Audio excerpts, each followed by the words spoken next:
Okay, Baruch Hashem. So we're back together again. The beginning of another week of Likutey Moharan. I see someone called the Munchman just joined in. Thank God. So you know we're in a Tzion Breslov class. I want to tell you guys an amazing story that happened to me before I say the class over. You guys know that the essence of this Torah is about prayer, and how your ability to get your prayers answered is dependent on your level of expertise in the area of sexual purity. And your ability to achieve sexual purity is dependent on the quality of the tzedakah that you give. And like we said, that the essence of tzedakah is not just to give money, but it is to lower yourself in order to lift someone else up. That's what tzedakah is. That you are impoverishing yourself to enrich another. And this, says the Torah, is the greatest act of justice. And when you implement justice in your life, then you rectify your brit, you have shmirat brit, and then all your prayers get answered. So you see, tzedakah brings life, like the Gemara says. Great. Now, who do we need to bring those prayers to so that they get answered in the most effective way possible? Who should we be giving tzedakah to? The answer is to the greatest tzaddik, specifically to the tzaddik ador, to the tzaddik of the generation, or to the tzaddik emet. Why? Because we explained that when you give him your tzedakah, so what happens is you now have a greater vessel to receive his light. Because in truth, his light is Hashem's light. So the only reason we're not able to receive from Rabbi Nachman his teachings and to implement them and experience them in our life is simply because we're not a great enough vessel for it. So how do we increase the quality of our vessel? By giving tzedakah. And where does that tzedakah go? He uses that tzedakah to lift up more and more Jewish souls. So therefore, if you don't have money to give, but you help him spread that light, that higher consciousness to a world that is sleeping, that's also the essence of tzedakah. Why? Because you're impoverishing yourself, meaning you're taking physical effort, you're using your physical body to go do something which is impoverishing yourself, in order to enrich another by giving him da'at. And the Gemara says clearly that there is no wealth like the wealth of da'at, of God consciousness. And there is no poverty like a lack of da'at. So when you give somebody da'at, when you give somebody God consciousness, when you bring somebody closer to realizing that everything is from Hashem, so that's the greatest tzedakah you can give. But like we learned, and like Rav Natan is going to bring many, many times, the only way a person can achieve da'at is by being attached to a real tzaddik. Okay? Who Rabbi Nachman is calling Moshe Mashiach. That the tzaddik of every generation, who the Exile brings down, is really a reincarnation of the soul of Moshe. He comes down 120 times. That's why his age is 120. When you attach your prayers to him, then he takes all of the Jewish people, and he takes all of our strengths, and he takes all of our weaknesses, and he takes all of our prayers, and he lifts them up, and he builds the Mishkan like Moshe Rabbeinu did in the desert. But this time, Moshe is not going to build the Mishkan. He's going to build the final Beit HaMikdash. But it's the same exact process. Okay, great. So today, I just got back to New York, Baruch Hashem, last night. And then today, obviously, was hectic, you know, coming back home, bringing all the stuff home, trying to get ready, trying to get it back into the flow of things. And obviously, having started this new organization with all my friends and all my students. So there's just a lot going on right now. Baruch Hashem. So I'm flying from different place to different place. I'm trying to open a P.O. box so people can send checks and money if they don't feel comfortable with their credit card, because apparently some people don't want to use their credit card. Whatever. So I'm going to this place. I'm setting it up. And this is like an activity that you would think, okay, like it's stam, like anybody can do this. You go to the store, the UPS store, whatever it is. You open up a PO box. They give you the PO box, and then you leave, and that's it. And you move on with your day. You don't pay any attention to it. But thank God, I know better than that.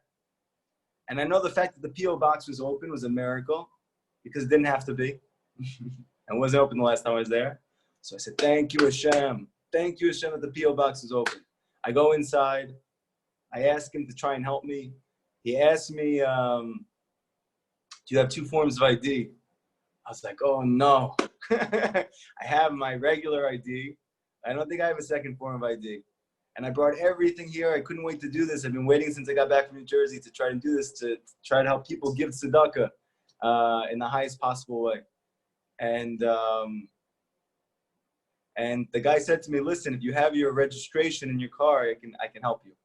I said, okay, let me go check.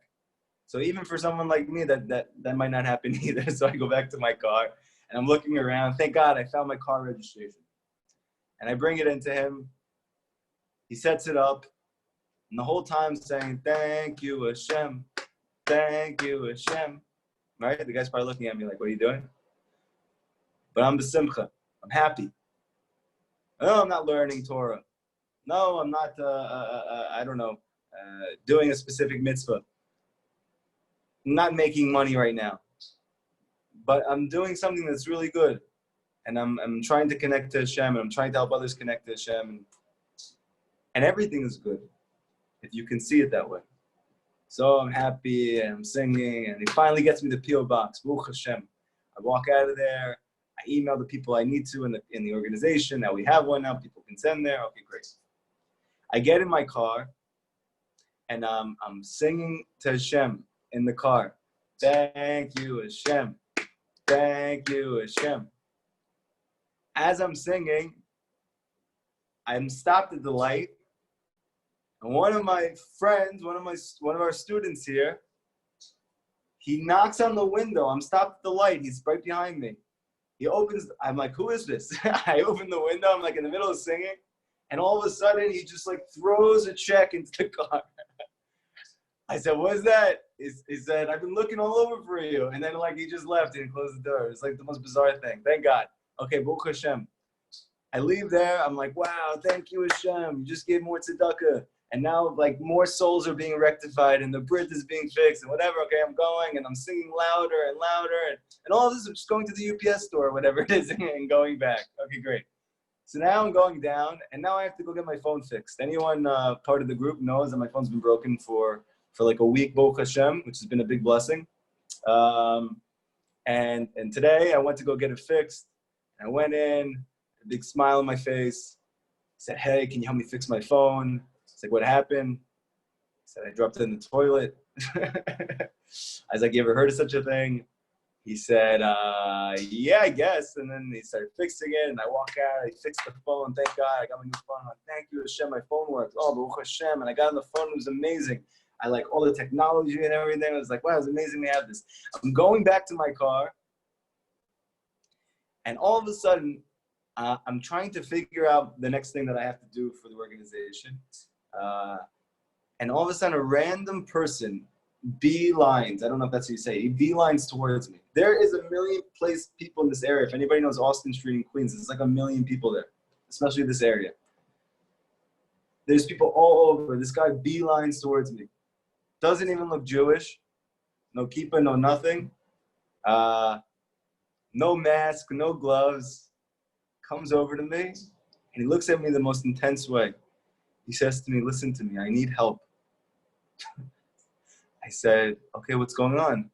He said, I am looking desperately to get somewhere, and I cannot get there if I don't have money to pay for the ticket. And he said, I know you don't know me, but I'm not trying to twist anything. He said, I swear to God, I need $60 for this ticket. So thinking to myself, Hashem.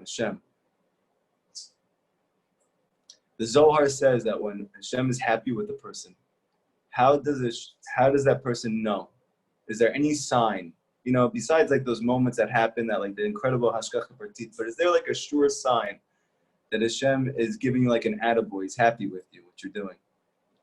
If he sends you a person who asks you for money, if he sends you a random person who asks you for tzedakah, we're not exactly going to get into why now, but simply suffice it to say that when you give tzedakah, so you automatically create a vessel to receive a revelation of Hashem. And because Hashem is happy with you, he wants to show his face to you, so to speak. So when you give tzedakah, you allow that to happen. And then his face shines toward you. That's called the Or Panim, the light of Hashem's face. Rav Natan speaks a lot about this in Likutey Halachot. And Rabbi Nachman speaks about this in Moharan. So I said, Hashem, help this to be that this money is where you want it to go. And this for a good cause, and that he really does need it. And I looked in my wallet. I had literally exactly $60. I gave him $60 for his ticket. He looks at me, he smiles, and he says, "What's your name?" I said, "My name's David Yisrael." I said, "What's your name?" He said, "My name is," Brooke Makor. So if anybody knows that Rabbi Nachman has a nickname that's based on 4 words in a pasuk from Shlomo Melech, that it says,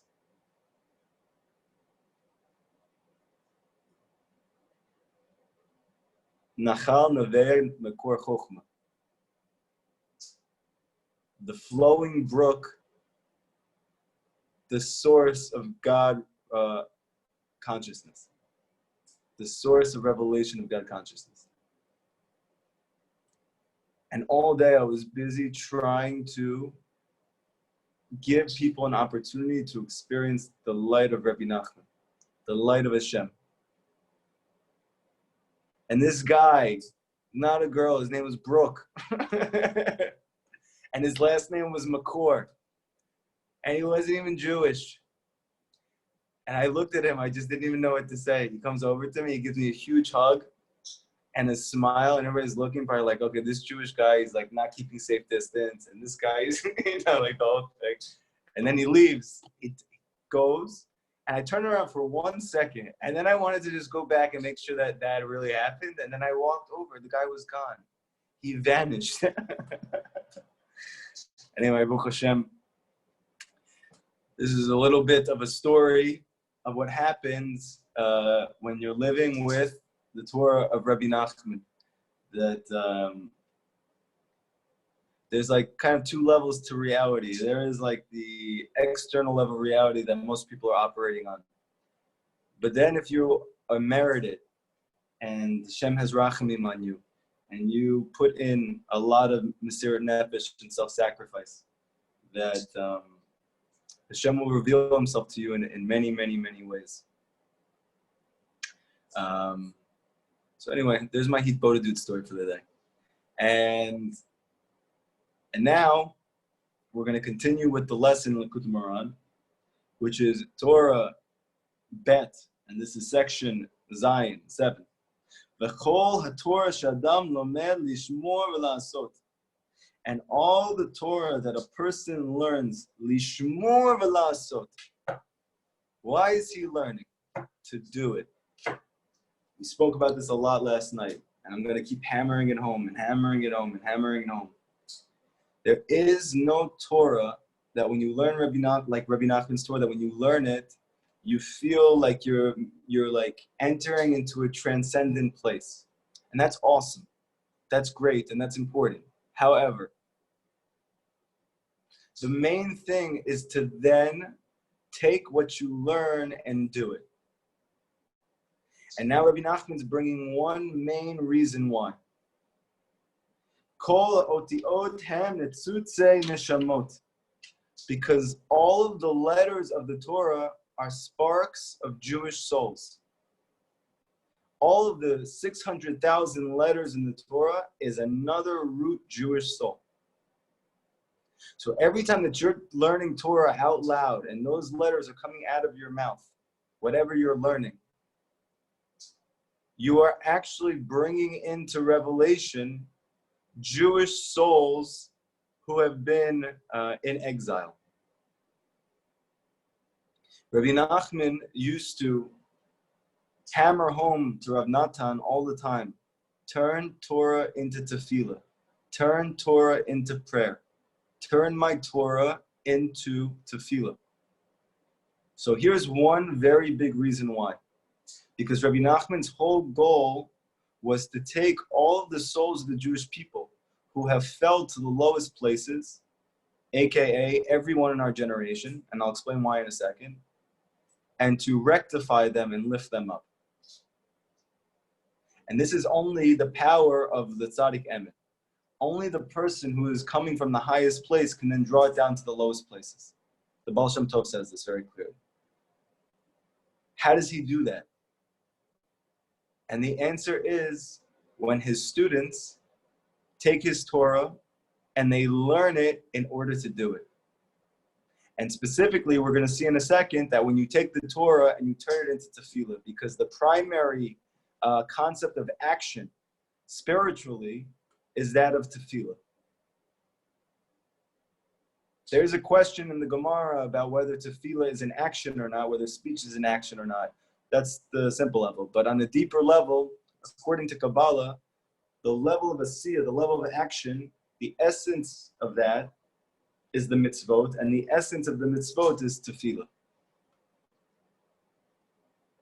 So when you take your Torah and you turn it into tefillah, the Torah that you're saying over are actually sparks of Jewish souls.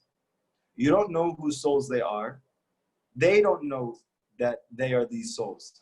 But if every letter in the Torah is a spark of Jewish souls, so that means that when you say over that Torah in your tefillah, so what you're doing is you're actually calling out their name.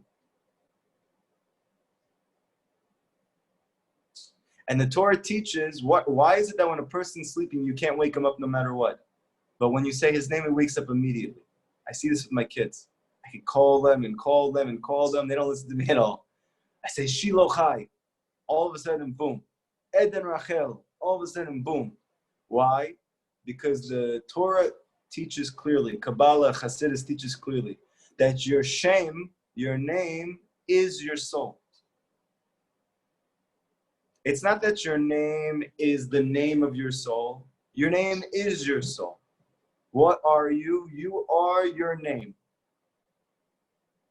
And that's why it says that when a person names his kids, that's the one time guaranteed in his moment, the one moment guaranteed in his life, he gets Ruach HaKodesh. He gets divine inspiration. That Hashem actually names the kids and he places the idea into your head, you and your wife's head. Because your soul is your name and your soul is your mission. And every one of us is on a specific mission. But we don't necessarily know what that mission is. We may have not even gotten started on that mission.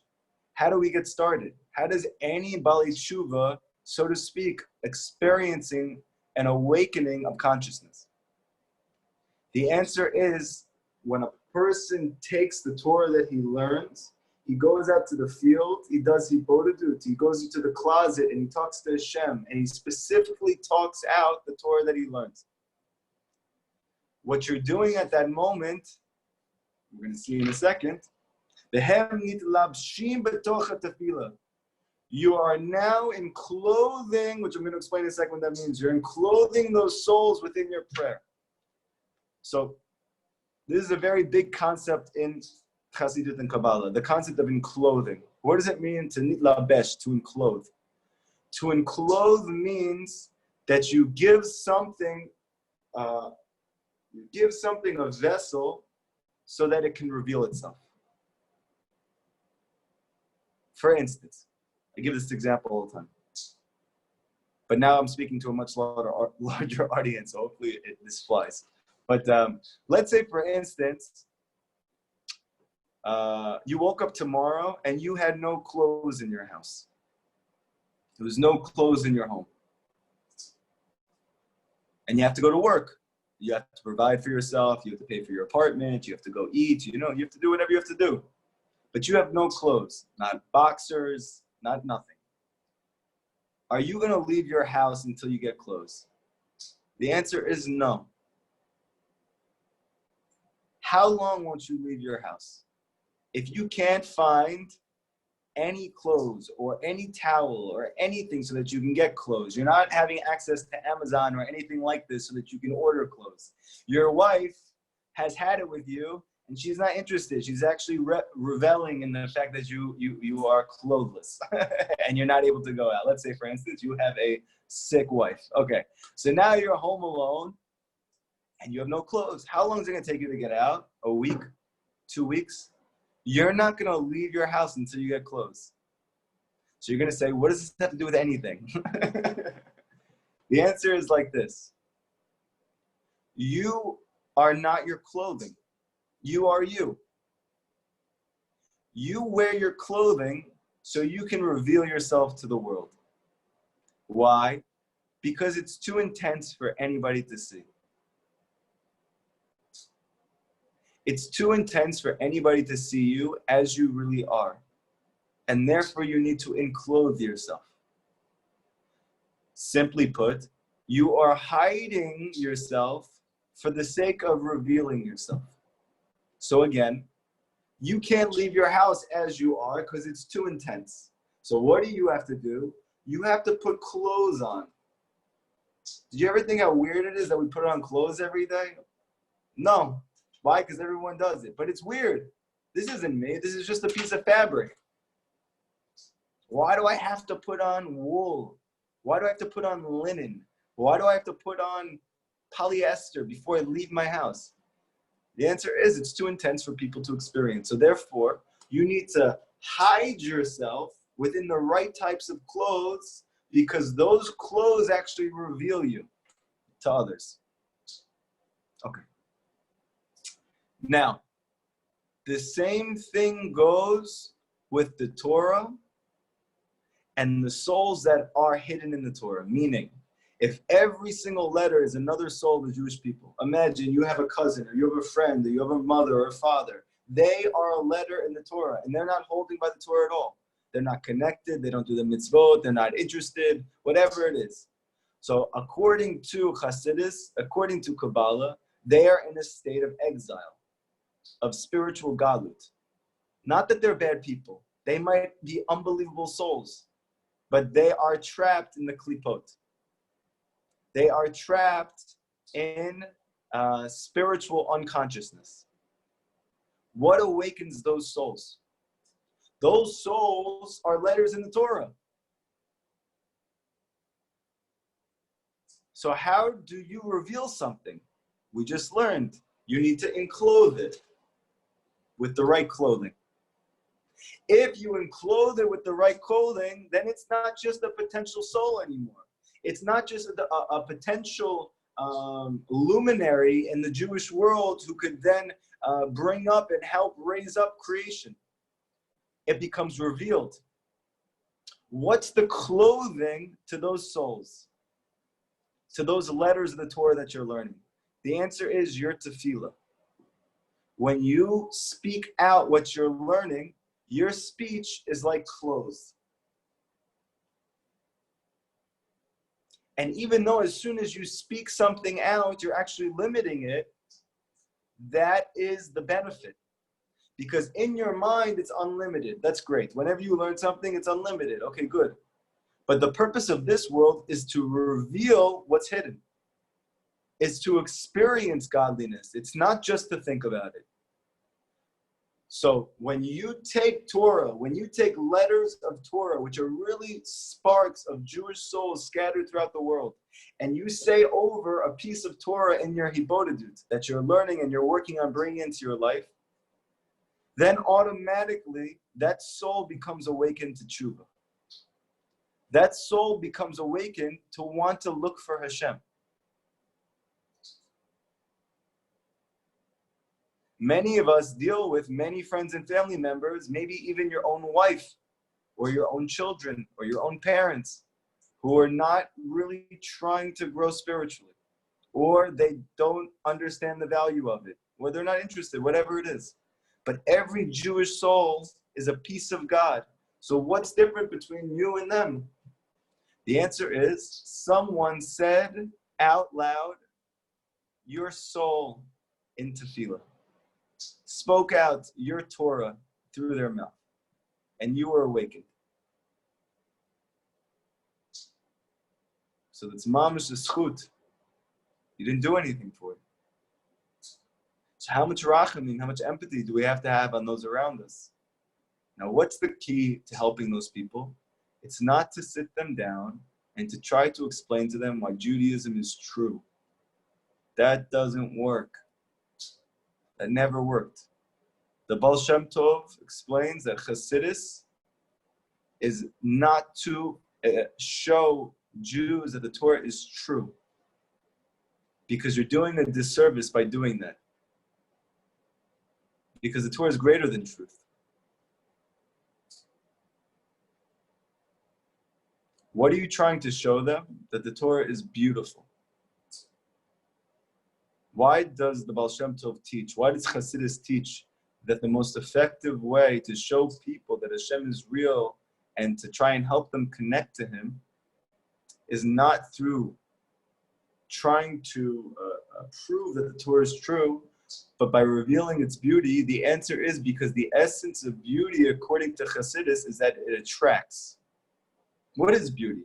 A person who's beautiful, you want to be near them, you want to see them, you want to be close to them, meaning it is a magnetic force when a person is attractive. So when the Torah is attractive, when it's beautiful, automatically the Jewish soul is pulled in towards it, because that's what real beauty is. It pulls in, it draws in that which is outside of it. And this is Chassidus. This is the Torah of Rabbi Nachman. This is the Torah of the Baal Shem Tov. So when you say it out, Rabbi Nachman now says, "V'nitchadshim sham bechinot ibur." Then those sparks of souls, which are the letters that you're saying out loud in your tefillah. For example, Hashem, I'm learning right now that by giving tzedakah to a real tzaddik, I am able to rectify my brit, to attain a higher level of sexual purity, so my prayers get answered every time. Hashem, I have a hard time ever believing that I can get all my prayers answered, but I want to believe that. Hashem, I am so far from being Shmirat Brit. I'm so far from any level of sexual purity. But Hashem, help me to obtain that, because I really need my prayers to get answered. And I believe it's true.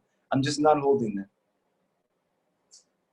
Let's say you think that you are at some level of sexual purity, and you feel like your prayers are not getting answered necessarily.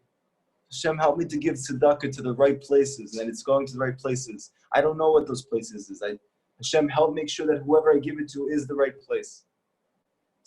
When you're saying that, you're actually saying out loud the deepest Torah, Rabbi Nachman's Torah. And when you say it out loud, those letters that are coming out of your mouth are actually unrectified Jewish souls. And when you say it from your heart and you mean what you say, those souls begin to awaken. And it's for this reason that Rav Chaim, I'm not sure if it's Rav Chaim Volozhin or Rav Chaim Vital, whatever, they're both big people. B'ezrat Hashem, we can look it up after. I believe it's Rav Chaim Vital. He says that the main avoda in the last generation is going to be tefillah, prayer. Now, what's the reason? So now we need to learn a little bit of a Rizal to find out. The That's teacher Rav Chaim Vital. I just read it yesterday, by the way. It was Rav Chaim Vital. Okay, Baruch Hashem. So that makes sense, because the Arizal is what the source is for this. What does the Arizal teach? That Adam Arishon, the first man, even though most people usually think about him, he's just the first conscious human being, right? Which is true. But he really was a collective soul of all of creation. That all of the souls of the Jewish people, all 600,000 souls, created the soul of Adam. So all of our souls are sparks of his original soul. And when he erred with the tree of Da'at, of Tov and Ra, when he erred in the garden, what happened is that composite soul of the 600,000 souls then broke and shattered. And those sparks were all affected by the original error. And each of those sparks then fell to different levels of reality. And some of those souls actually fell all the way down to the lowest level of reality, known as Adam's feet. Who is Adam's feet? It's everybody in this generation. That these souls have fell down to the lowest places. What does it mean to be in the lowest place? What's the difference between a hand and a foot? You need both of them. The answer is that the feet in Kabbalah and in the Torah always represent the level that's right above the Sitra Achra. This is the deeper reason why you're not supposed to walk around barefoot. Because your feet are very vulnerable to negative forces. The feet represent Emunah. The feet represent the souls that were affected the greatest by the original sin of Adam Rishon. And the Exile teaches that those souls need to be rectified in the final generation.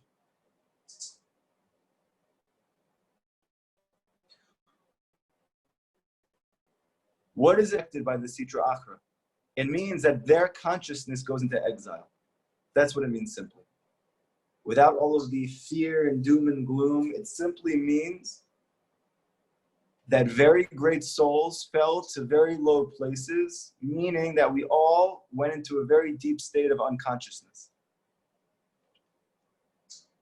Because the feet are right above the floor. They're right above the other side. This is the reason why many people here have struggled so much to be close to Hashem. Just to learn a little bit of Torah, just to say a little bit of tefillah, just to have a little bit of shalom bayit in the house, just to do a little bit of anything is so difficult. Why? Because we are dealing with the greatest revelation of the Sitra Achra.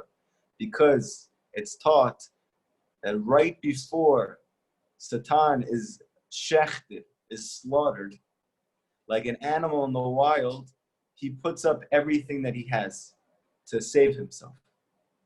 And who are the beneficiaries of that? Us, Baruch Hashem. So how do we get out? And considering the fact that 80% of Jewish people are unconscious spiritually, sleeping, how could we ever help them? If you've ever been with your friends or family, maybe even your own family members, there's no way I could ever get through to this person. Can you imagine that Mashiach has to help the majority of the Jewish people to wake them all? How is he going to do that? So we're learning like this, a very, very deep thing that Rabbi Nachman is teaching. That when you pray and you take the Torah that you learn and you're learning it for the sake of doing it, and what's the proof? That you take the Torah that you learn and then you go to the field or you go to a space that nobody else is there, and then you pray to Hashem to be able to actualize what you learned in your life. When you do that, you're taking unrectified Jewish souls, those souls of Adam's feet, the ones that fell to the lowest places, everyone in our generation, including ourselves. And then you're putting them in a womb that's called your mouth. Because just like souls physically have to be born into this world, the reason why babies are born through the womb is because that's a reflection of a higher spiritual reality. Is that before souls can come down to the physical universe, they need to be given birth to through the upper womb, the higher womb, which is called Malchut. So what is it that causes Malchut to give birth to these souls? Meaning, over the course of thousands of years, all these new souls continue to come down. And that's why the Gemara says that Mashiach can't come until all the souls have been let out of the chamber, meaning out of the Malchut. What is it that taps into the Malchut that now the Malchut, the womb above, gives birth to souls in physical bodies, and specifically gives souls a chance to experience tikkun? And the answer is Malchut, that because the womb is Malchut, so anything connected to this quality of Malchut, kingship, which spiritually in Kabbalah means tefillah, which means prayer. And what we're going to learn in a second is specifically prayer that comes from Torah, comes from truth.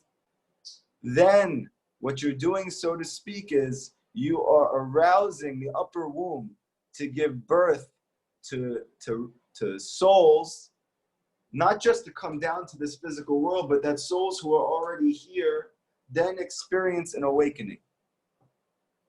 And this is the real reason why randomly you have people jumping up across the world who have not been interested in Judaism, never thought about being observant, never thought about being connected to Hashem, didn't even know who Hashem was.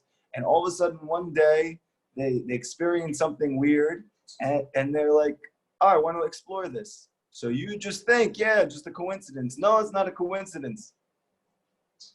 Your soul was awakened. The upper womb gave birth to you for tikkun, for rectification. How does that happen? So the answer is that the tzaddik is the one who gives over to the malchut above all of those prayers which give birth to souls. Okay, so I know this is a lot. I'm going to try and make it simple. Please pay attention. No, this is just hard. This is just a very, very, very, very, very, very, very, very deep piece of Torah, okay?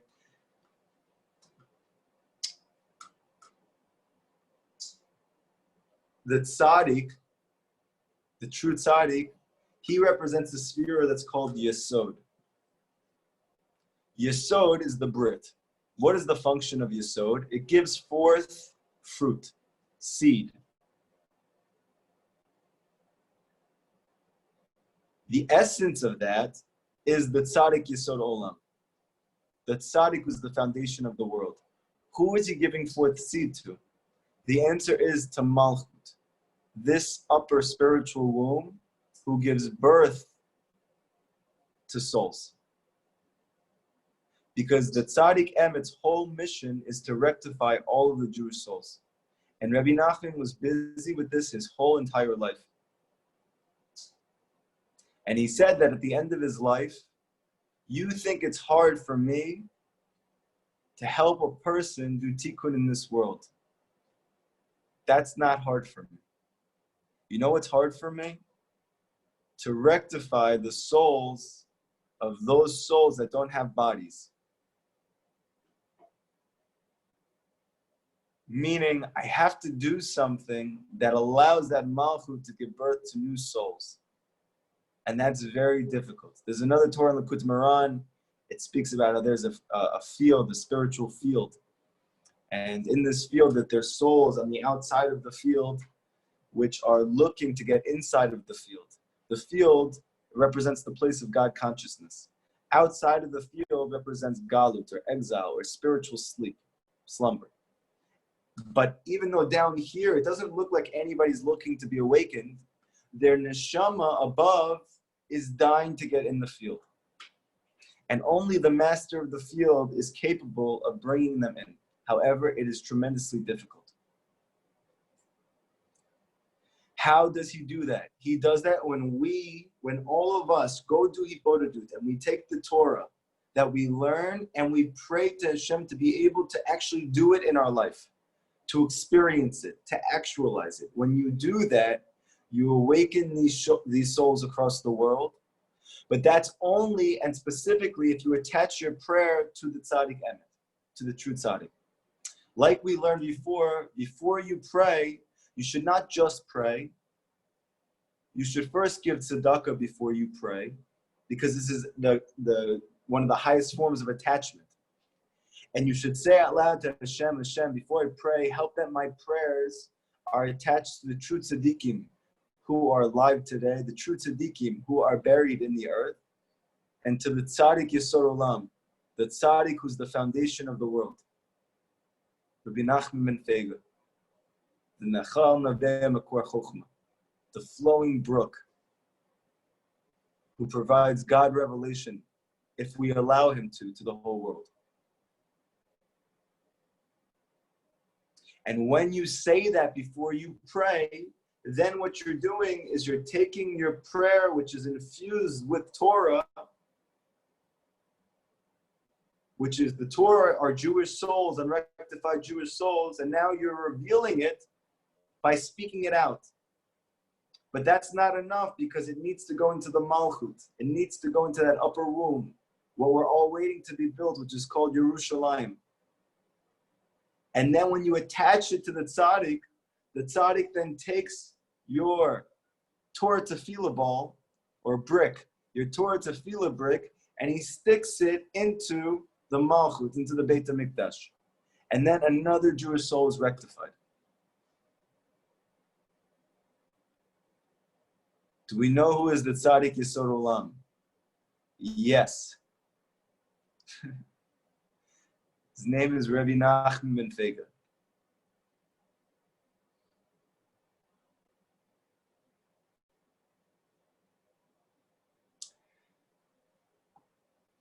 These days, it's the same. He's actually more so now. Rabbi Nachman said, even though nobody knows me now, in the final generation, everyone is going to need me. What was he talking about? Exactly what we're saying right now. Exactly like we're saying right now.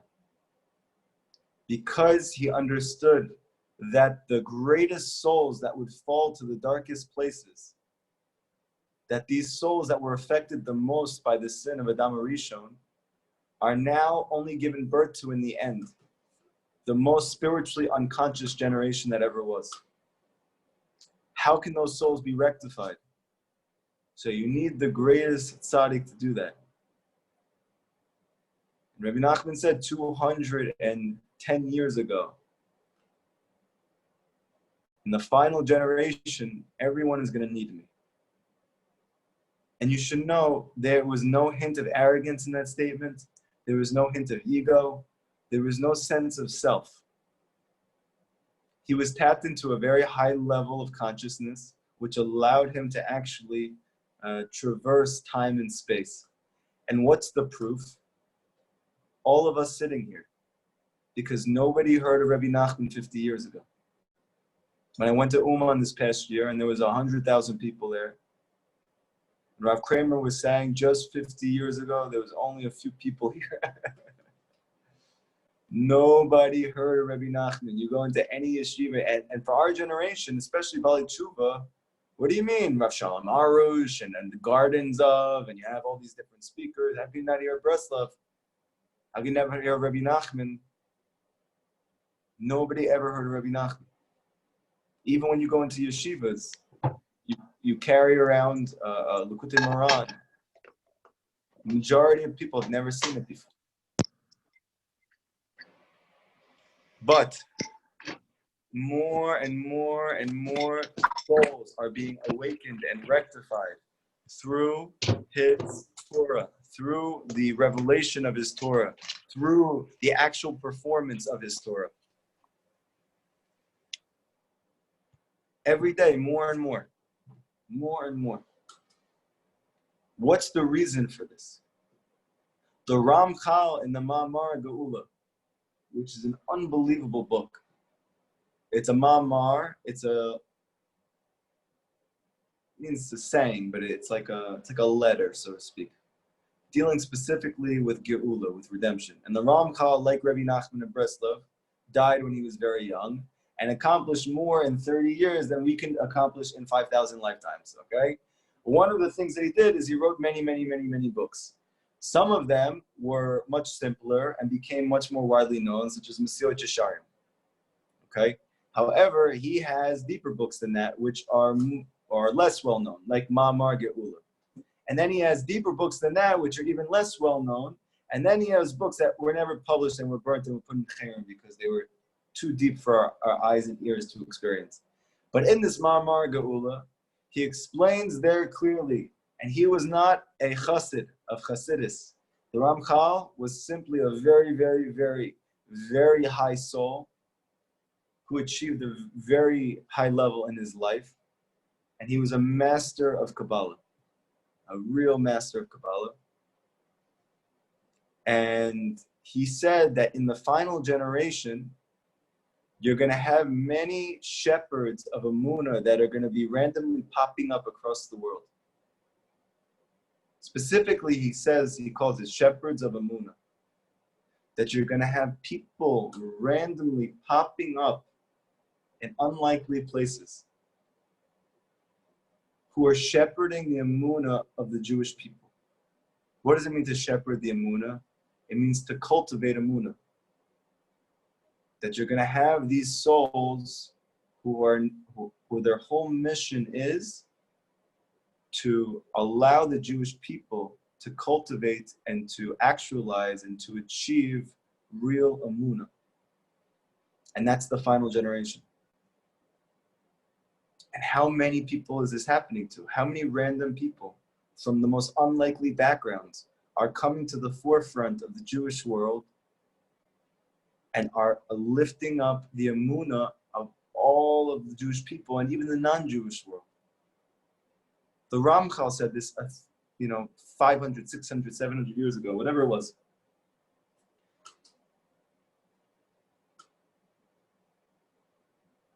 And the Ramchal's like the Arizal. It's not like he has a theory. He doesn't just say something and it may or may not, it's going to happen.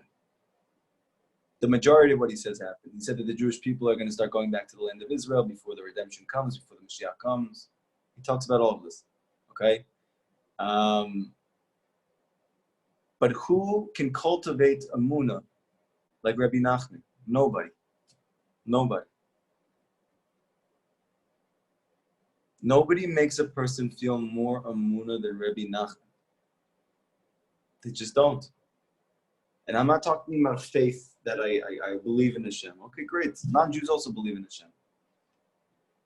They might believe more.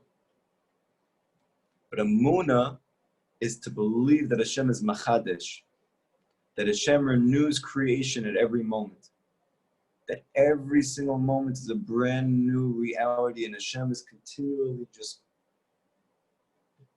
projecting a new reality into this world. And even though it looks the same, that's the exile. But in truth, every moment is brand new, like Maaseh Bereshit Tamid. Hashem is recreating the world at every moment. So to have Amunah in Hashem means that you do not put limits on what Hashem can do. And you don't limit him by putting him in your consciousness of time and space, because it's very limited. But you believe that Hashem can do anything, that he wants to do anything for you, that he is looking to do everything for you. And if you put your faith in him and you believe in him completely, and you express your belief through Hibodedu, through Tefillah, through asking Hashem for help in ways that go beyond nature, in ways that are Machadesh, that he's renewing, that you're tapped into that. It's not, you're in. You're not in the matrix anymore. You're outside of the matrix. The matrix tells you everything is the same. Every day is the same. Like the sun. But it's not like the sun. It's like the moon. The moon is constantly renewing itself. Every moment you're renewing. When you believe and you pray to Hashem as if the world is being renewed at every moment, that everything that existed before doesn't have to exist in this next moment, it can completely change. And if you believe and you pray like that, then you get to experience Emunah. You get to experience that Hashem is Machadesh. Nobody has more people living with this consciousness that that Hashem is Machadesh, that he is renewing reality at every moment and he can do anything at any moment, and you live with that. It's not just a vague belief in your head. You go to the field and you pray to Hashem based on that. You go do mitzvot and you go help another Jew based on that. You judge that person favorably, even though his whole life he's been a certain way, because you believe that he can change at any moment. How can a person ever believe that? It doesn't make sense. That's right. It doesn't make any sense according to nature. Nature is called Mitzrayim. Mitzrayim is the matrix. Rabbi Nachman is lifting up every Jewish soul out of the matrix. The essence of a person is his wisdom. The Gemara says clearly that when a person is not here, he has more ability to help people than when he is here physically. It's the Gemara. So the fact that Rabbi Nachman is not physically alive today doesn't change the fact that him and every other real tzaddik is helping us to get to Mashiach. And the Zohar says this very clearly, that if not for the prayers of the tzaddikim in Shemayim that have passed away, you would not exist, we would not exist for another day in this world. Every day that the world happens and you wake up again, it's because of the prayers of the tzaddikim in Shemayim that have passed away.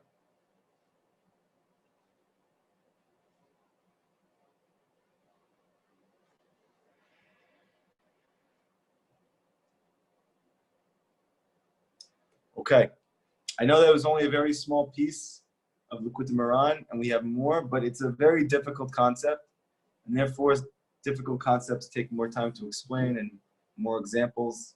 So sometimes we're going to need to go slower, sometimes we're going to need to go faster. Bezrat Hashem, hopefully you took something from tonight's class. If anybody has any questions about what we learned tonight, go ahead and ask. Yeah, I have a question. Go ahead. So you just spoke about a very big idea that Rav Nachman was very big of, making, learning into prayer. And I'm very big in, there's a book called Likutey which is called Breslov Research Institute, translated called the 50th Gate, which are almost all the Torahs of Rav Nachman that Rav Nachman made to prayers. Right. And he said it's called the 50th Gate in English, that he got it from the 50th Gate of Kedusha. So first of all, my question is, so since we're learning these Torahs of Rabbeinu, is it good to just go to the Likutey Tfilos, the 58, and read these Tfilos, which probably will obviously be yes. But my bigger question is, what if I didn't learn some Torahs in Rav Nachman, and I feel connected that I want to pray and use the Likutey Tfilos because some of the languages that Rav Nachman uses, it really resonates, like how we feel, even though he was such a tzaddik and never sinned. But sometimes, like, you understand the generation, like you said also about the generation of Mashiach, we come from the heel. The skin of the heel is the toughest, it's the hardest, it's the one that's more, doesn't feel pain. So we're very rugged, we're very close. So is it okay to read Likutey Tfilos? I mean, maybe, I don't know if just as a part of it, Vodus is just an avodah by itself. First of all, you should, if you have the opportunity to, you should definitely read Likutey Tefillot, because Likutey Tefillot is literally Rabbi Natan taking all of Rabbi Nachman's Torah and turning it into tefillah, and it's incredible. You should definitely, if you're able to, you should definitely add this weapon to your arsenal, and to also just to see the way that he prayed.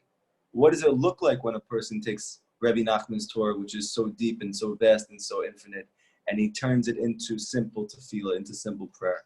See what it looks like. That's what it is. Yes, it's easy to do. It's like a Tehillim for all of Rabbi Nachman's Torah.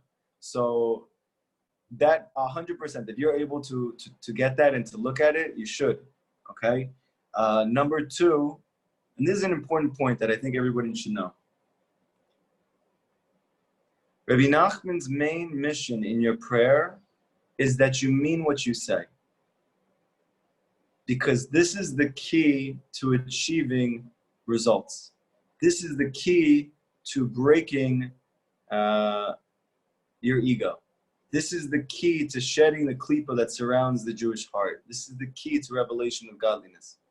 That is to mean what you say.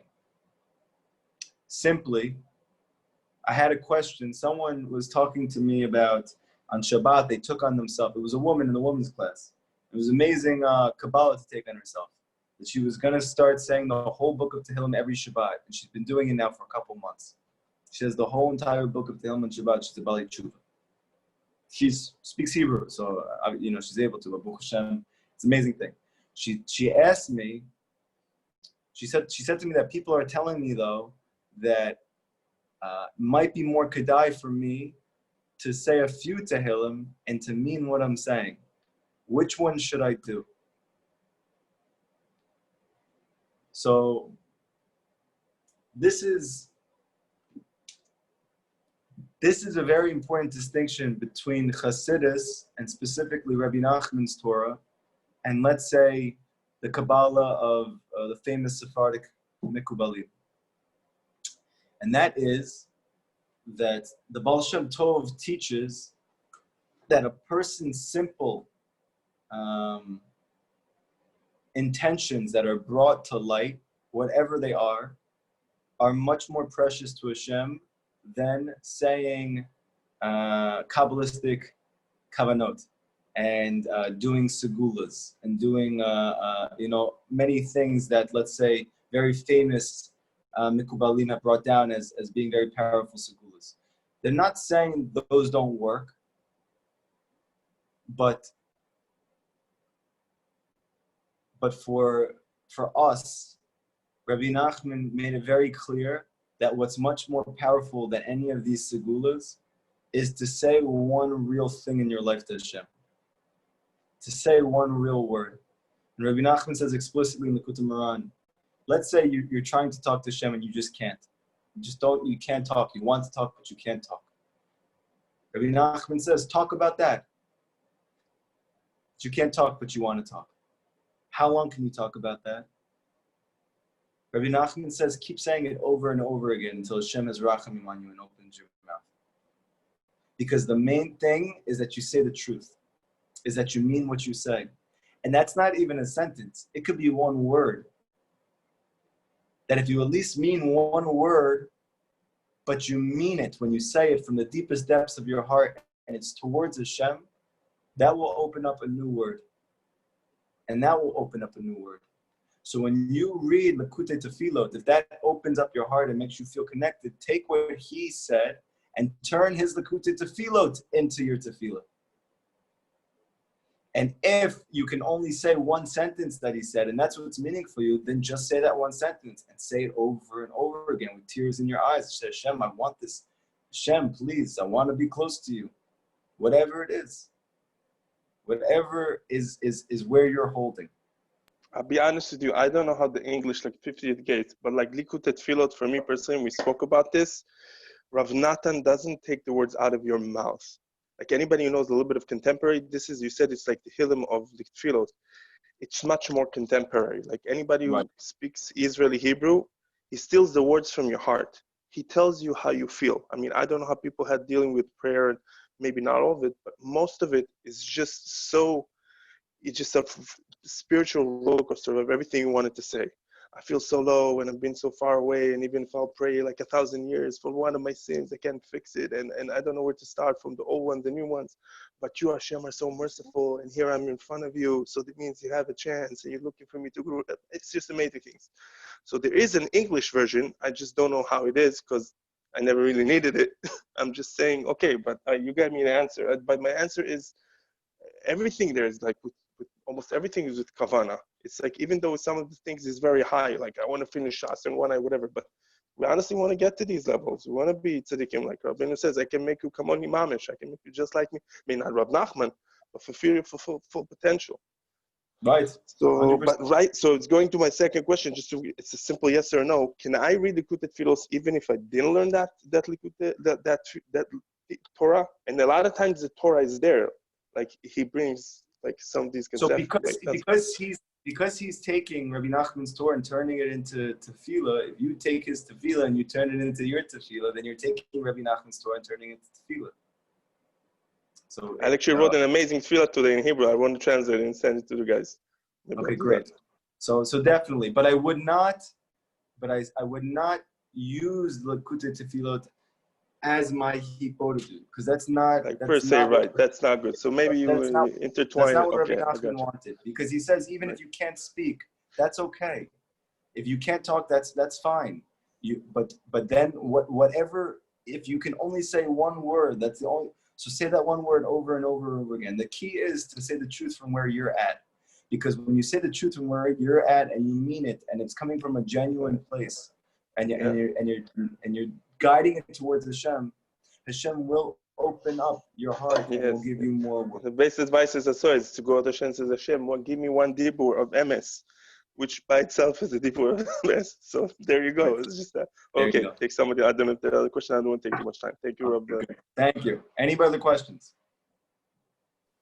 Yeah, I have a quick question. So, if you said that we should take the Torah that we learn and use it on Yipod to do it, but what if it's like something like super dry, like you happen to only be able to learn Gemara one day, and so you only have like a few, like half a page of Gemara that you've been able to learn, and so how do you take that and use it? Because I assume that Torah or whatever it is also somebody's soul, and you want to kind of yes, it and everything. So yes, every piece of Torah is, no matter what you're learning. We're actually going to learn about Gemara in the next section of Likutey Moharan, and the powerful effects of learning Gemara and what it does. So what I do, and actually you don't need to learn much to do this, because Rabbi Nachman actually, his whole learning seder is to learn a little bit of everything. It's not to, like most people do, that they kill themselves to do the Daf Yomi, and that's maybe the only thing that they ever learn in their life. Rabbi Nachman says that you should learn a little bit of everything. Don't only learn one thing, because the Torah, like the souls of the Jewish people, it's never going to make sense to you unless you're like have a unity of it. No matter how much you steig, no matter how much you beat your head to understand something, Rabbi Nachman makes it clear, and Rav Natan talks about this all the time, that a big mistake that young people make is that we kind of dabble in like a lot of different things, and then we don't end up learning anything.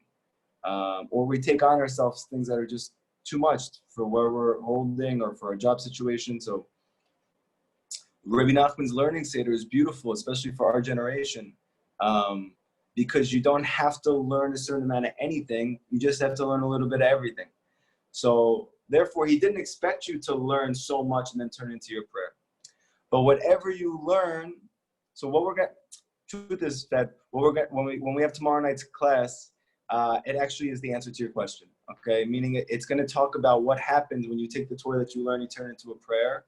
What happens to the prayer from the Torah that you learn, and what happens to the Torah from the prayer that you're praying. We only started this section tonight, but because we were going into more deeper Kabbalistic concepts and abstract things, so I wanted to just give it its proper time so we understood this part well, so that tomorrow we're able to actually progress and to move forward and to, so to speak, pick up more flowers for the bouquet. So I guess I would just say, this is what I do. I try my best to learn a little bit of everything. That means maybe I'm not learning a daf, maybe I'm not even learning an amud, maybe I'm not even learning a half an amud. Let's say I'm learning a quarter of an amud of Gemara, but I'm also learning a little bit of Chumash every day, and I'm also learning a little bit of Tanakh every day, and I'm also learning a little bit of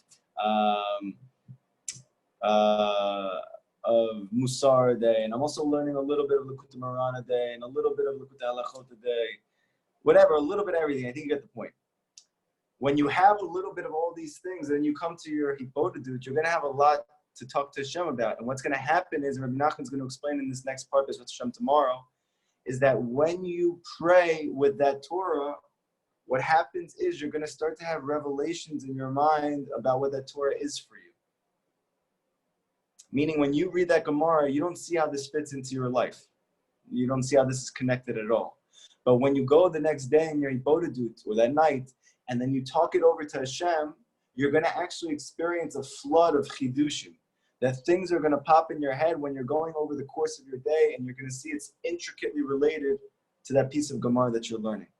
And I know that's very hard to believe, but this is exactly what Rabbi Nachman is going to teach, and I've experienced this many days for now years.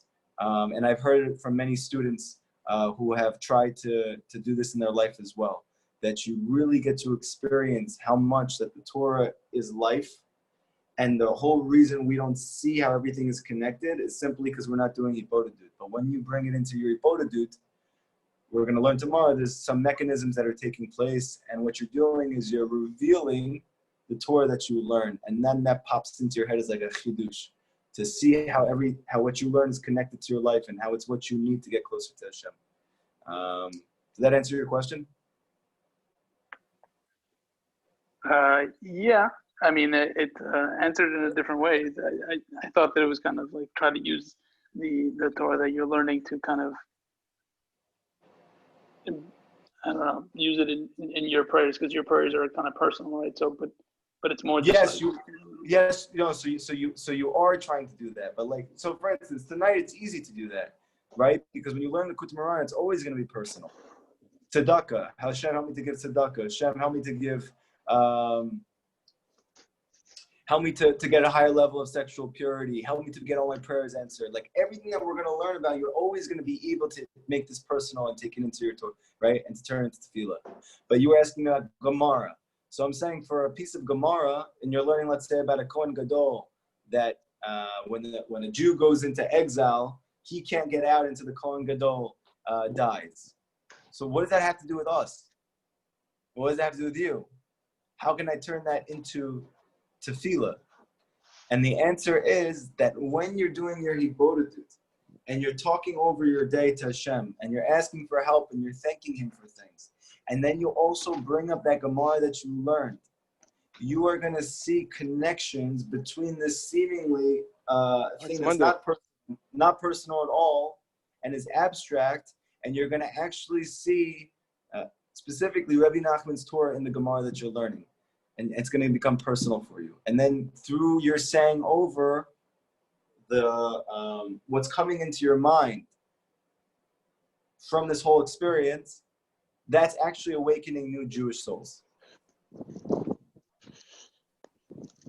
Got it. But come tomorrow night if you can to be able to get a fuller answer, because again, the next piece, this whole section is the hardest section of this second Torah by far.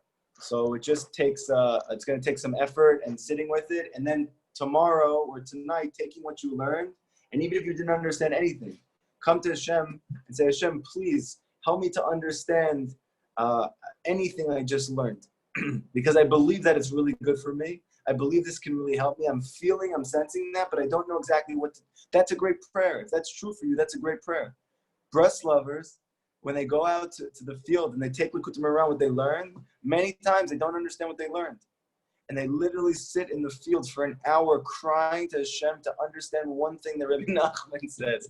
I hope, Bezrat Hashem, this is not your experience when you're learning from Zion, but it happens because this is the whole process. The process is that your hishtadlut, your effort is in your prayer, is in your genuine prayer. That's what makes you a vessel to receive this light. And if you don't understand, it's totally fine. I remember this Torah itself, when I was looking at it for tonight's class, I was preparing just in case we went a little bit more than we did. And I finally understood a piece, actually what we're going to do tomorrow, that I didn't understand after reading this piece many, many, many times for the past few years, and even teaching it a few times. And this is what's going to happen, that as time goes on and as you grow, and Hashem sees that you're trying and He has growing brain muscles, He's going to give you deeper revelations of things that you didn't understand.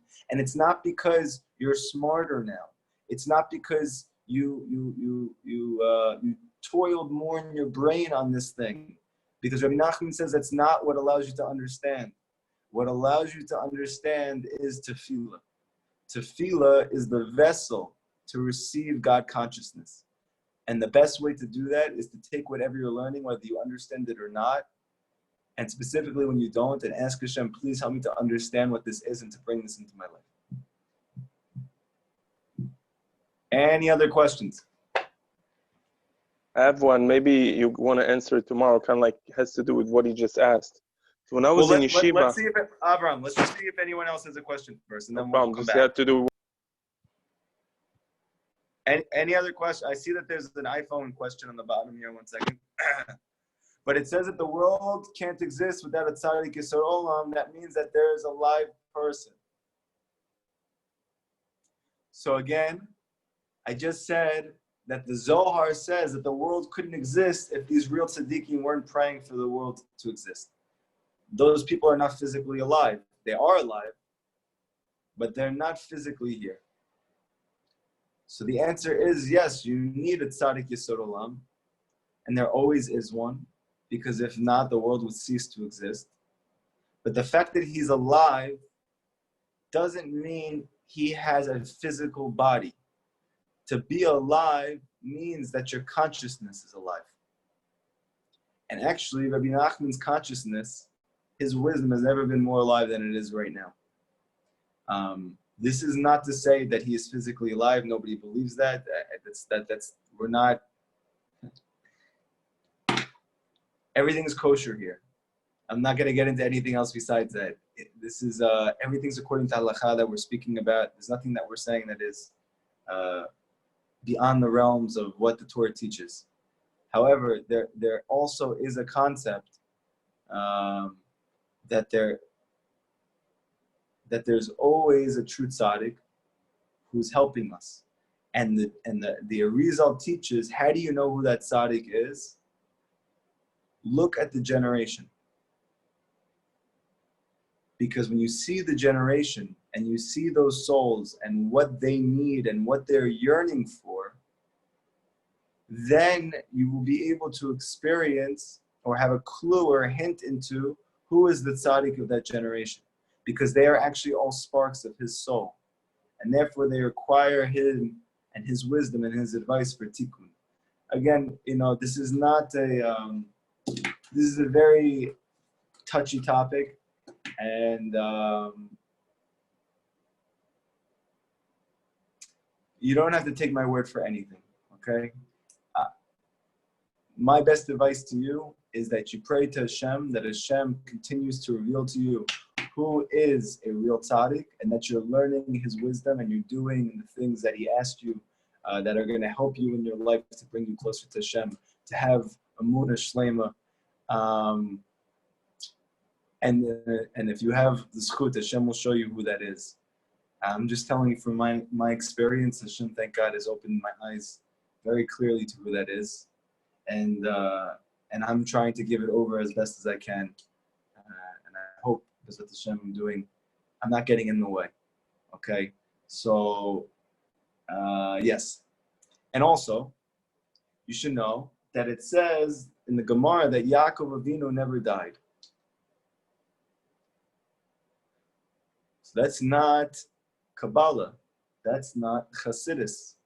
This is Pshat. That Yaakov never died. What do you mean Yaakov never died? He died. His consciousness never died. Because Yaakov is the Torah. And the Torah has been here from the beginning till the end. It never left. So Yaakov's still here. How about the tzaddik? How do you know that tzaddik is always alive? Od Yosef Chai. When the Torah says that Yosef is alive, it doesn't just mean that Yosef was alive then when they didn't think he was alive. It means that Yosef is always alive. That the tzaddik, his consciousness is always alive. What about David Melech Yisrael Chai V'Kayam? What does it mean that David Melech Yisrael, that David, the king of Israel, Chai, he's alive? It means he's always alive. That his consciousness of kingship, of Amunah, is always alive. So the fact that a person is not physically here doesn't change the fact that Yaakov, Yosef, and David are all still very much alive. And it's our ability to connect to those souls that's going to allow us to experience complete Amunah in our life, and that's going to bring all the blessings to the world and bring the redemption. Any other questions? Any other questions? I have a question. Go ahead. Like what? Okay, and let me ask it like this, like, right, sometimes it's hard to follow all the advice, you know, that's given, all the suggestions. So, like, what's the point sometimes if, like, I'm not going to listen, I'm not going to take the suggestions. Like, what's the point of learning if I'm not going to, like, act on learning? Why are you learning it? Why am I learning it? Yeah, if you don't think you're gonna you don't want to take it on. I'm asking not at all an accused. I'm curious. Why are you learning it? Why would you learn a certain piece of Torah if you're not interested in let's say actualizing it in your life? I guess I am interested, right? Let's say like your classes, for example, right? I'm definitely interested, but why am I'm coming to the class? Because I want to learn and like I wanted Right. to, but I'm just not Right. doing it. So like that's fine. that's totally normal. The majority of people are like that and start that way. I also started that way. I learned Likutey Moharan for years before I actually did anything Rabbi Nachman said. So, and this happens often. But when you do hipodadut and you talk to Hashem and you pray to Hashem to be close to Him, what's going to happen is things are going to happen in your life that are going to force you to find deeper resources than you have. And when you're going to need those deeper resources, you're going to realize that the wisdom that you've been learning, that you didn't feel compelled to actually follow through with, you are now going to feel compelled and need to actually try those things. And then you'll see why you learned for these few years, even before you started doing it. The Torah is water, and our heart has a rock. It's a rock. And our ability to experience the revelation of Hashem in our life is dependent on that rock breaking. So by learning and exposing yourself to that water every day, especially Rabbi Nachman's water, which is the deepest, sweetest water. So by doing that, it will ultimately, if you're learning for the right intentions, it will ultimately open up your heart to not only want to learn it, but to want to do it as well. And that doesn't mean doing everything all at once. Rabbi Nachman says you should work on one thing at a time in your life. You shouldn't do multiple things at one time. Work on one thing at a time. So if there's anything you have learned so far that you feel, maybe it's hipodadut, maybe it's not an hour for you, maybe it's 5 minutes for you, but to try and do something that he says at some level, just to work on one thing. And part of achieving higher levels of consciousness, part of experiencing closeness to Hashem, we're going to learn later on, means following through with a process called Nasa v'Nishma. When the Jewish people received the Torah at Har Sinai, so we said we're going to do, and then we're going to understand. So obviously there's many commentaries about what that means. And Rabbi Nachman explains that for a person to understand something deeper than what he already knows, he needs to first act without understanding. This is the key. And it's a whole different Torah, and it's very complex. We're going to get there, B'ezrat Hashem, together. But simply what that means is that if you want to expedite the process of your coming closer to Hashem, that maybe as opposed to people that I've heard of, that it took like, let's say 7 years for them to actually start to try to do anything that Rabbi Nachman gives as advice, which is totally fine. Or for me, let's say it took a few years. So to just try and do something, anything that Rabbi Nachman says is good for you, even if you don't understand. Because by doing that, you're actually showing Amunah, and Amunah is the key to revelation of God consciousness, of a higher level of Da'at, a higher level of closeness to Hashem. But like someone was probably hinting to in the bottom, the fact that you're learning, that's what I was hinting to as well, is the fact that you're learning this means you have a ratzon to want to be close to Hashem. The fact that you don't want to do it yet, that's another level. But the fact that you want to be close to Hashem is the most important thing. And you're showing that by learning this. Because this is not for the faint of heart. And it is very interesting. It is touching on the deepest levels of Kabbalah and of Chassidus, So you can easily just learn and it's geschmack and it's great. But if you want to take in your own life, your relationships, your work, your inner self to another level, that's going to take eventually trying to do the things that he says. And just one thing at a time. And the main thing is to ask Hashem for help to do it, because all of these things are beyond our ability to do. That's why they sound like so much. That's why an hour sounds like so much. But when you ask Hashem to help you to get to an hour, then eventually, Bezrat Hashem, you'll get to an hour. Any other questions? Besides Abraham, although I love your enthusiasm, I just want to make sure other people don't have questions also. Any last questions?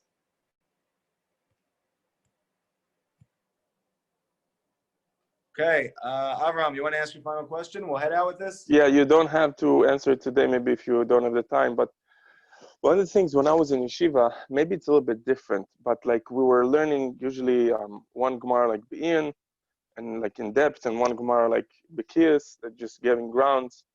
And some people, like I heard, like even some Rabbeim, and one of the rabbis told us, like some wanted to learn another Gemara at night, and like the Rabbeinu said to learn a lot of small things, like learn a lot of a little bit, right? Yes. So sometimes holding too many things makes you like, it gives you forgetfulness. Like one of the things I heard about Rabbi Victor Miller is that he gave like 5 different Gemara Shurim like every day on different Gemaras, 4 or 5, which is very hard to hold by, because when you're dealing with different sugyas, it might get scrambled and you're learning different svaros and different ideas from different places that you learn. Right. And like how to deal with that. Like sometimes, you know, I read in this book, but really it's in a different place what you read, or you said, I learned, I forgot where I learned. One of the things, learning and remembering, maybe it's a whole type of different in both, but I'm saying how to deal with that. Like if we're doing what Rabbeinu is saying, how can you prevent yourself from getting confused?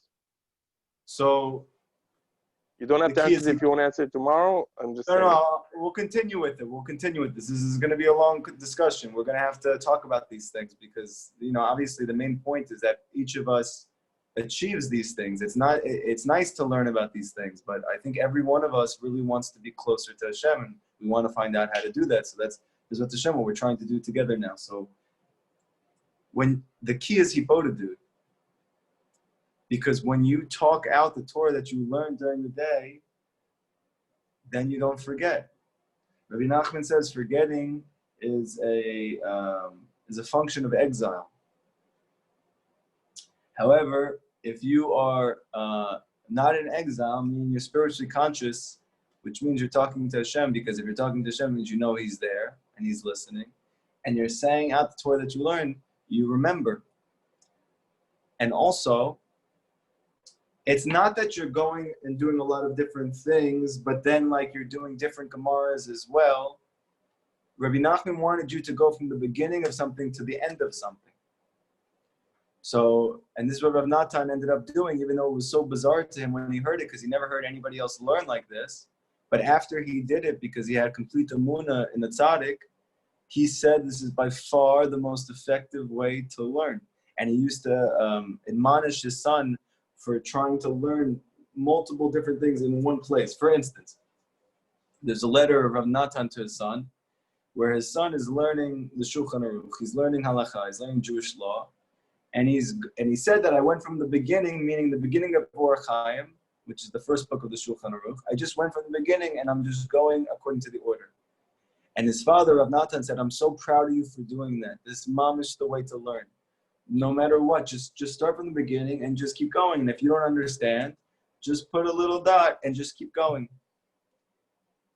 And then he said that his son said that his havruta wants to do another section of the Shulchan Aruch. He wants to do Shabbat as well while he's learning Orach Chaim. So Rav Natan told him, if you have any ability to dissuade him from doing that, please don't do that. Because what you're learning with Orach Chaim of I don't know, like tying your shoes, and what does that have anything to do with cooking on Shabbat? It has nothing to do with cooking on Shabbat. So you're going to get very confused, and you're not going to end up with either one of them. So Rav Nachman is teaching you, and Rav Natan is teaching you, go from the beginning until the end, What you understand, Baruch Hashem. What you don't understand, put a mark down and just keep going. And when you finish and you go back again, then you'll understand more. So therefore, Rav Nachman says, what the sages mean by chazara, that you have to do chazara, it doesn't mean that you keep doing the same piece over and over again, or multiple pieces over and over again. Chazara means when you're done with the whole thing, you go back to the beginning again. Meaning, how would Rav Nachman tell you to learn halacha, the Shulchan Aruch? He wouldn't tell you learn a different halacha, the daily halacha here and the daily halacha here, because then he would say you're going to end up with none of it. But if you are just learning a little bit every day of in order of the Shulchan Aruch from the beginning until the end, it will begin to make sense to you, and you will remember it because halacha is not going to be like the other things that you're learning. It's not going to be like the Likutey Moharan that you're learning. It's not going to confuse your halacha seder. And this is what I've been doing, and I can't tell you how amazing this is. This system of learning. First of all, there's no stress. You don't have to finish a certain amount. So you're not like, I know the majority of the time when I was in yeshiva and I was trying to learn, I was actually spending more time being concerned about the fact that I'm not able to learn than I was actually learning. Right? I spent like the first 2 years in yeshiva just looking at all the books, just terrified like to even get up because I didn't even know like where to start. And Rabbi Nachman says, relax, take it easy. You just just start learning something at the beginning. So what I do is, like, I got a midrash, which many people never touch the midrash, but Rabbi Nachman says, why are you not touching the midrash? It's part of the Torah. The Torah is one collective whole. If you don't touch the midrash, you never experience the whole Torah. You don't experience the Torah. You need to touch everything. Doesn't mean that you need to be bucky in anything. It doesn't mean you need to be an expert in anything. It doesn't mean that you need to have something down glot before you move on. It means that you just like in life, you just keep moving. You put a mark here and you keep going. So let's say I started Bereshit Rabbah, right? The Midrash in Bereshit, which many people never learned before. And I started, I think, last Sukkot or last Hoshana Rabbah or something like that. I think I started then when we started the new cycle. And now, Baruch Hashem, I started Sefer Shemot. Okay, so it's been like more than a year since then. But I only do like a few sentences every day, but I'm consistent. And you don't get confused. And when you bring that to your hibodedut every day, that is what allows you to remember it. If you just learn, it's only in potential, and that's why you forget. But if you take the Torah that you learn, even if it's only a few sentences, whereas Rav Nachman would say, at least just one halacha, in order. You learn one halacha, and you learn what is psak halacha. How do I do this now? How can I do this now? And then you bring that to your hibodedut, and you ask Hashem that you should be able to makayim it. So through that, you'll remember it. Because it's the talking out of what you learn that allows you to remember. Does that answer your question, Avraham? Yes, thank you. You're welcome. Thank you. And obviously, if you tell anybody else that you're doing this, they're going to think you're insane. What do you mean you learn a few sentences of everything? Okay, thank God Riga was metakin chok Yisrael, so they're God, No. I'm just letting you know that if you're going to tell anybody that you're doing this, they may not be masking to such an idea. Yeah, I know everything Rabbeinu says. It's not because it's not good way. It's just because it's okay. Thank you. Yeah. So anyway, for everyone here, just try it. I know people that have been learning their whole life the normative way that people are told to learn. And through my interactions with them and trying to give them over Rabbi Nachman's Torah, people who've been learning their whole life are learning Rabbi Nachman's Seder of learning now. And they say they're learning so much more, and it's so much more fun, and it's so much less pressure. And I'm covering so much more ground, and I know so much more now. So like you just hinted to, everything that Rabbi Nachman says, many people don't hold by. But do it. Just try it. Everything he says, just try it, and you're going to see. And I'm telling you, you don't have to be a certain level of intelligence to do any of the things that he does, which is amazing. You know, many of the ways that many rabbis teach you, you have to learn something glatt in the Gemara. And if you don't understand it 100%, you don't move on. You may never understand that piece of Gemara. And Rabbi Nachman says it's a good chance you're not, because the answer to what you don't understand is later on in a random Gemara somewhere. But if you never get there, you'll never understand the first piece. So just like in life, Rabbi Nachman says, don't try to understand everything that's going on in your life. That's a big mistake. Just keep moving. Keep moving and keep trying to be closer to Hashem no matter what's happening. And eventually, Bezrat Hashem, you should have the zchut that you're going to be able to have a tremendous amount of understanding. Tremendous amount of understanding. Actually, even greater than people who are learning in the way that the majority of the Jewish world feels like brings you to real understanding. Okay, thank you everybody. Tomorrow night we're going to continue this Torah. Please come for tomorrow night's class because there's a lot more to say about this. We're just scratching the surface of this section. Thank you so much.